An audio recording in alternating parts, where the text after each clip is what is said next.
Par rapport au casque virtuel, si vous voulez, c'est un peu la nouvelle orientation de notre établissement. C'est-à-dire de développer tout ce qui est, on va dire, une nouvelle technologie au service des personnes âgées. Et moi, c'est quelque chose dans lequel je crois beaucoup et que je pense qu'il peut être très bénéfique et qui est super intéressant quand c'est utilisé régulièrement, quoi.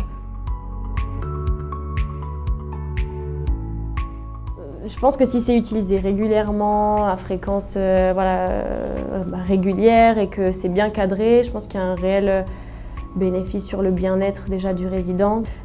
Et puis je pense que bien évidemment sur tout ce qui est troubles du comportement, anxiété, quand c'est utilisé régulièrement et qu'on suit un protocole, je pense que ça peut être vraiment bénéfique pour les résidents.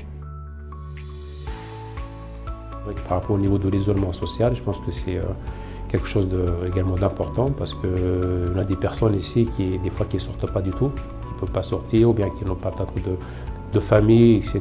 Donc c'est vrai que ce genre d'outil leur permet aussi de sortir de cet isolement et, voilà, et de voyager, on va dire, entre parenthèses, gratuitement.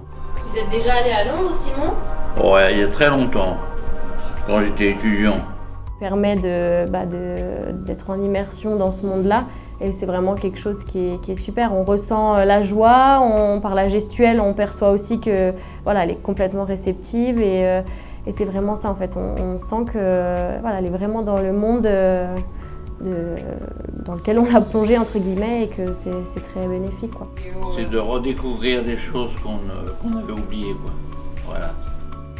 Donc derrière, il y a tout un échange justement au sujet de la séance, de ce qu'ils ont vu, etc.